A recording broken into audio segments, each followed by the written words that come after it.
அனைவருக்கும் வணக்கம். நாம் இன்னைக்கு இந்த பதிவில் என்ன பார்க்க போகிறோன்னா, கடன் பிரச்சனைகள் தீரவும் வீட்டில் அதிக பண வரவு வரத்துக்கான ஒரு எளிய பரிகாரம் தான் பார்க்க போகிறோம். அதுக்கு முன்னாடி இந்த வீடியோ பார்க்குறவங்க எல்லோருக்கும் கடன் பிரச்சனைகள் தீர்ந்து உங்கள் வீட்டில் செல்வமும் நிம்மதியும் சந்தோஷமும் நிலச்சிருக்கணும்னு இறைவன்கிட்ட வேண்டிக்கிறேன். நமக்கு இருக்க பிரச்சனைகள்லையே கடன் பிரச்சனை தான் நமக்கு ரொம்ப மன உளைச்சலை கொடுக்குது.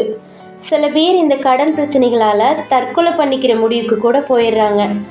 ஏன்னா இந்த கடன் மனுஷனை வாழ விடாமல் அவமானப்படுத்தி மன உளைச்சலை கொடுக்குது. இந்த கடன் இல்லாமல் இருக்க உங்கள் வீட்டில் எப்போதும் பணத்துக்கு பஞ்சம் இல்லாமல் இருக்க நான் இப்போ சொல்கிற பரிகாரத்தை செய்யுங்க. இது ரொம்ப ஈஸியாக செய்யக்கூடிய பரிகாரம் தான்.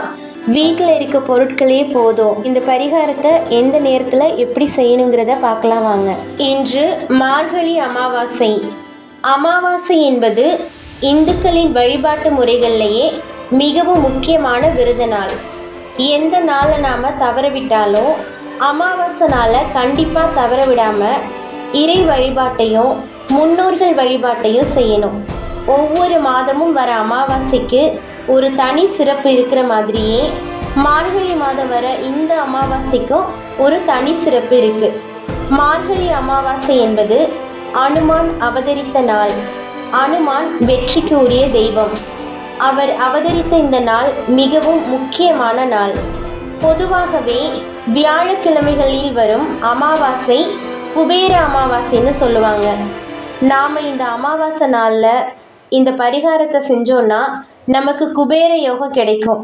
மேலும் பணவரவு, பணத்துக்கு எப்போதும் பஞ்சமே இருக்காது. கடன் சுமை படிப்படியாக குறையும். சரி, இந்த பரிகாரத்தை எப்படி செய்கிறதுன்னு பார்ப்போம். வழக்கம் போல் வீட்டை சுத்தம் செஞ்சுட்டு பித்ரு தர்ப்பணம் கொடுத்துட்டு அப்புறம் வீட்டில் விளக்கேற்றி வழிபடணும்.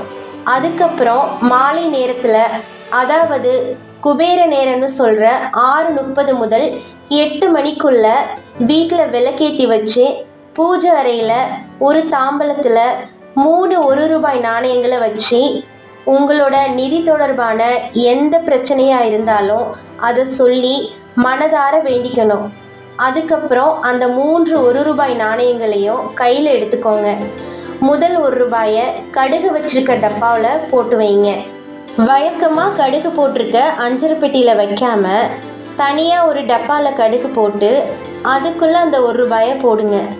கடுகுக்கு எப்போதுமே பணத்தை ஈர்க்கிற தன்மை உண்டு. அதனால தான் பழங்காலத்திலிருந்தே நம்முடைய வீடுகளில் கடுகு டப்பாவில் பணத்தை போட்டு வைக்கிற பழக்கம் இருந்துகிட்டே வருது. இப்படி செய்கிறதால பணத்துக்கு பஞ்சம் இருக்காது. எப்போதும் உங்கள் வீட்டில் செல்வ வளமும் அதிகமாக இருக்கும். அதுக்கப்புறம் அடுத்த 1 ரூபாயை வீட்டில் இருக்க கல்லுப்பு ஜாடியில் போடணும். வீட்டில் கல்லுப்பு இல்லாமல் இருந்தால் இந்த நல்ல நாளில் கல்லுப்பை வாங்கி அந்த டப்பாவுக்கு அடியில் 1 ரூபாயை போட்டுட்டு அதுக்கு மேலே கல்லுப்பை கொட்டி வைங்க. அடுத்த 1 ரூபாயை வீட்டில் இருக்க அரிசி கொட்டி வச்சுருக்க பாத்திரத்தில் போட்டு வைங்க. இந்த பரிகாரத்தை நீங்கள் செஞ்சதுக்கப்புறம் உங்களாலேயே உணர முடியும். மெல்ல மெல்ல நீங்கள் கடன் பிரச்சனைகள்லேருந்து வெளியில் வர்றதையும் உங்கள் வீட்டில் சந்தோஷம் எப்போவுமே நிலச்சிருக்கிறதையும் பார்க்க முடியும். நீங்கள் நினைக்கலாம், இந்த சின்ன பரிகாரத்தால் என்னோட இவ்வளோ கடனும் அடைஞ்சிருமான்னு. எதையும் முழு மனதோடு செஞ்சோன்னா வெற்றி கிடைக்கும். கடவுள்கிட்ட நம்ம பிரார்த்தனைகளை வைக்கும்போது அவரை முழு மனதோடு நம்பி நம்மளோட குறைகளையும் கவலைகளையும் சொல்லி பிரார்த்திக்கும்போது நம்மளோட வேண்டுதலை கண்டிப்பாக அந்த இறைவன் நிறைவேற்றி வைப்பார். இந்த பதிவு உங்கள் எல்லாருக்குமே பயனுள்ளதாக இருக்குன்னு நினைக்கிறேன். அடுத்த பதிவில் சந்திக்கிறேன். நன்றி நண்பர்களே.